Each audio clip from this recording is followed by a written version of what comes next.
It's that tree again. So I find myself back here almost, probably a year since I last photographed it, and I'm determined to get something different from it this time.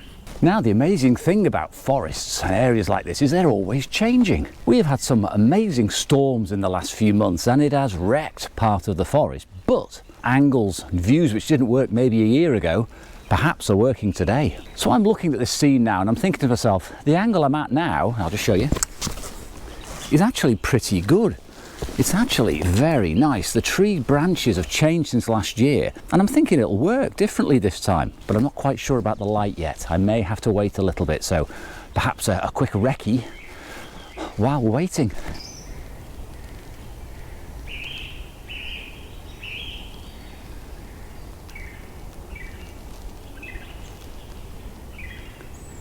Now, I wasn't going to take a picture just yet because the light isn't optimum, but I am going to take one now because it's a lovely setting, and if it gets too bright it might spoil it, so I'm going to crack on and get the camera ready.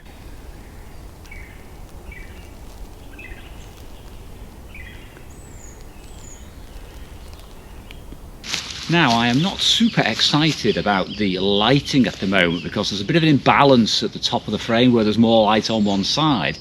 However, it is worth a couple of frames with the Bronica, just because it has some lovely subdued light and very soft shadow at the moment, and as that sun gets up I am going to get more harshness creeping in, so it is worth that initial shot. And also I'm a bit rusty with the Bronica, so I need to get myself started. Now, I've not mentioned film of the day, which is a bit remiss of me, so here we go. Yes, rolly infrared, not in the summer, not midday, not too much sun. So why am I shooting it? Well, the reason I'm shooting it is not because I want an infrared effect. No, what I actually want is a change in the tonal relationship in this scene. I want it to shift the greens to be a bit more light, but I don't want it to be glowing infrared, and it's not going to be glowing infrared. So it's going to give me a bit more flexibility, and the nice thing is I can shoot it as a conventional film at the same time, and I'll show you the comparison. Now, I reckon about f16 2 seconds, and I'm rating the film at 250 because I want plenty of shadow detail in there. So let's take the conventional shot first. Just wind the film on, mirror up. So one at 1 second. I'm going to err on the side of a bit darker first thing, and let's do the 2 second exposure now.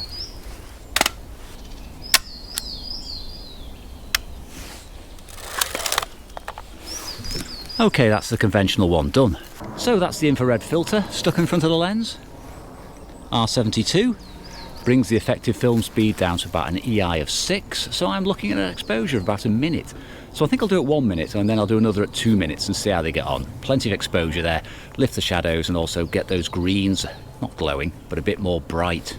Now, I wouldn't say I was overly excited by this image. It's pleasant enough, but it's a little bit harsh, to be honest. The shadows are a little bit too dark.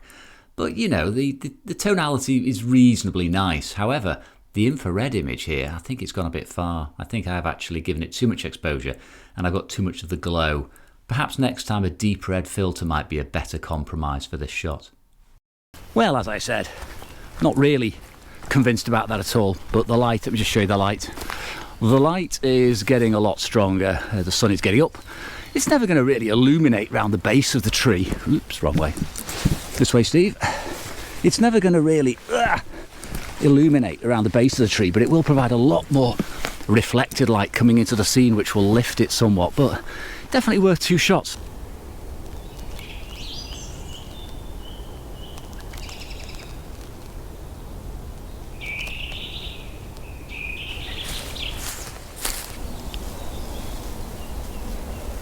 Now, I'm actually going to shoot something I don't think I've done before.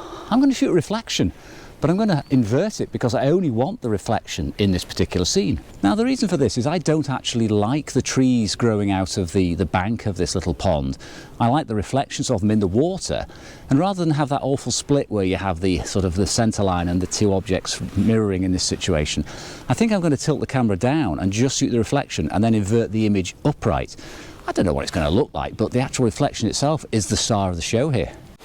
Now, in order to get the necessary isolation just of the reflection and not of that far bank, I have put my 150mm lens onto the camera, Now, aperture wise, f16, that's given me 1/4 of a second with my first shot, and I'm also going to go for, I think, 1/2 a second with the second shot, give it more exposure. I don't really want those inky shadows in the water. I'd like it to actually be a quite light and airy image for a change. Well, not for a change, I do like light and airy, generally. Okay, mirror up, 1/2 a second, job done. Well, it's pleasant enough, but it's not really quite as probably interesting or dramatic as I'd hoped for. There isn't really much movement in the water. I was hoping for sort of a bit of an abstract, bit of a blur really, but it's all very much of a muchness, and I can't see that making it into my portfolio anytime soon.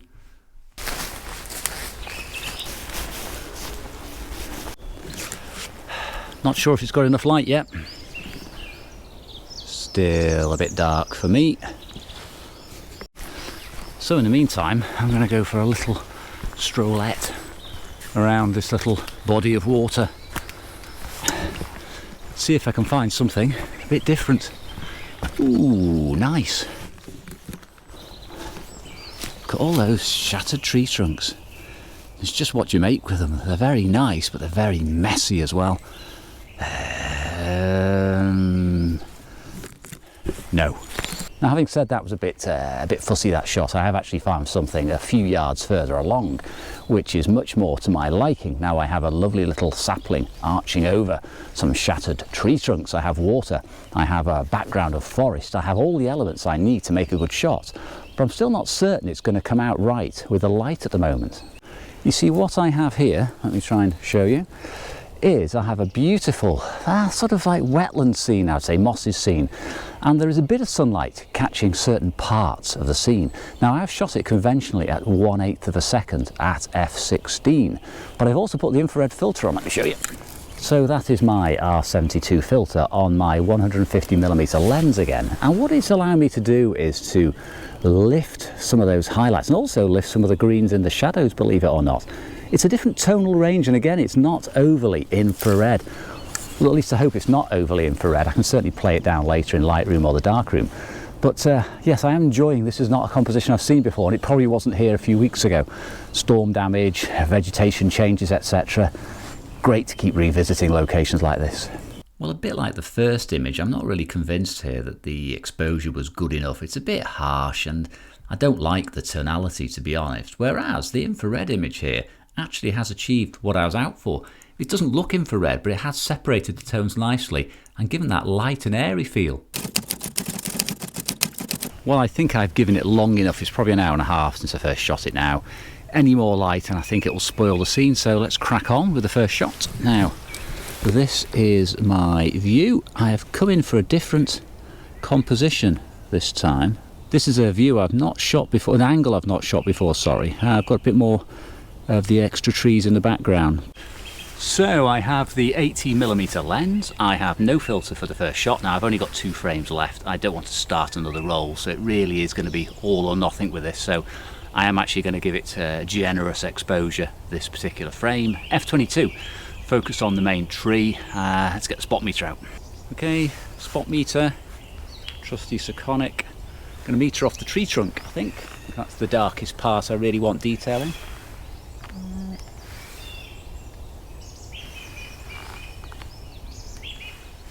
Yeah, consistently getting 1 second at f22. So I shall shoot this at 1/2 a second at f22. That's putting the shadows on a zone 4. Much more detail than the shadows there, because this shot is about the shadows, not the highlights. So let's take that first frame. Dark slide out. 1/2 a second dialed in. Did I say 1/2 a second? I forget now. What's the problem? 1/2 a second. 1 second. 2 seconds. Yeah. 1/2 a second. 1/2 a second f22. Get there in the end. 1/2 a second f22. Mirror up. Got it. Let's get the infrared one done. Oh. So then, let's screw the R72 infrared filter on, which brings it down for me to an effective film speed of 6, as I said before, and let's just work out the exposure for this. Now, This translates to roughly 15 seconds if I'm using the same metering as I was for the conventional shot. 15 seconds, is that going to be enough though? Got one frame, so I can't afford to bracket here. I think I'm going to be super duper generous and go for 30 seconds. The reason being that there is reciprocity failure with most films, and this Rolly does suffer quite seriously. And also I do tend to find with infrared shooting with this film, it is so tolerant of overexposure. The more you expose, generally the better it gets. You get a big thick negative, but you don't get blowout. It's really, really good at handling highlights. So I think 30 seconds is where I'm going to hit it.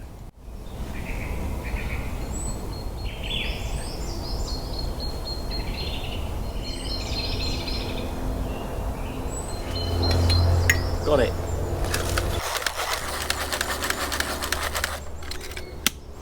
Good. Well, I don't have a result for the conventional shot, sadly, because I underexposed it to a ridiculous degree. I did get my metering mixed up in my head there. I think I needed 2 seconds, and I shot at half a second. So, only got the infrared shot, but I am pleased with it. It is the best shot of the day for me. It has got the openness of the shadows. It's not too much of an infrared effect. Composition's not bad, I could do better, and I'm actually thinking of going back there with the 4x5 camera and shooting sheet film so I can expose each sheet individually for the right light. Right, all done. Get it back. I think these are going to go into Rodinal.